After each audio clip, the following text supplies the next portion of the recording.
পানীয় জলের তীব্র সংকটে ভুগছেন সোনামুড়া মহকুমাধীন বক্সনগর ব্লকের অন্তর্গত এনসি নগর গ্রাম পঞ্চায়েতের লোকেরা।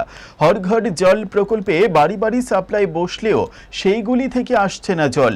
মিনি ডিপ টিউবওয়েলের মাধ্যমে অনিয়মিত জল সরবরাহে দিশেহারা গ্রামবাসী।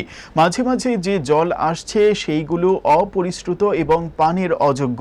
আয়রন মিশ্রিত পানীয় জলে করা যাচ্ছে না কোনোভাবেই কাজ এবং পান। বেগতিক গ্রামবাসীরা পঞ্চায়েত প্রধান সহ স্থানীয় বিধায়ককে জানিয়েও কোনো সুরাহা পাচ্ছেন না। সোনামুড়া মহকুমাধীন এনসি নগর কাঁটাতার সংলগ্ন সীমান্তবর্তী গ্রামবাসীদের দাবি, দ্রুত তাদের এই জলের সমস্যা নিরসনে উদ্যোগ নিক সংশ্লিষ্ট দপ্তর।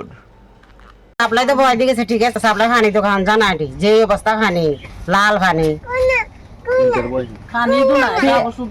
আর পানি খাওয়ানোর মতো শক্তি নেই। ফিল্টার একটা বয় দিতে তো না, হইতে ফিল্টারের আবাদন আর এই 2 দিন পানি জল আসিল, এই জল আছে আয়রন বেশি, পানি খাইতাম পারি না। 2000 টাকা দিয়ে যে সাপ্লাই নামাইছি এটার জল আমরা খাইতে আছি। তো আমরা তো এখানে 3-4 পরিবার জলে যে কষ্ট পাই, সকাল রাতি বইয়া রয়েছে জল পাইতে আসি না।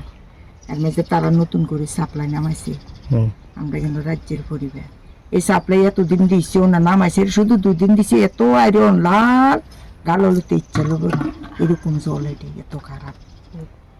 হ্যাঁ, পঞ্চায়েতের তুমি সাপ্লাই বসে দে, পঞ্চায়েতের সাপ্লাই লাইনের। আর যেটা আমরা টাকা দিয়ে আনছি এটার জল বালা, এটার জল বালা খাইতাম পারি। সাপ্লাই লাইনটা যে সব দিয়ে যাওয়ার কথা তার লগে যেখানে এটা ফিল্টার হইব, ফিল্টার হয়ে আমরা পানি দিব। কিন্তু দেখা গেছে তারা এই যে ফ্যানটা আমরা দিতে আছে এটা খাওয়ার কোনো উপযুক্ত না। এটা যে বাসন লই, বাসন লালু দিকে কাপড় দুই, কাপড় লালু গন্দি দুই, গন্দি লালু দেখি এটা ঠিক এইভাবে চলতে আছে। এবং তারা যে ফাইনটা আইতে আছে তারা কাছে তোমরা আধা ঘন্টা চালাই, এরা আধা ঘন্টা বানিয়ে তারা আধা ঘন্টাও দেয় না। তারা 15 দিন পরে একবার আইয়ে গোর সোনার মতো যে লাল ফাইনটা আইয়ে এটা দিয়ে যায়, এটা দিয়ে আমরা কোনো কাজ করতে পারতে আসি না।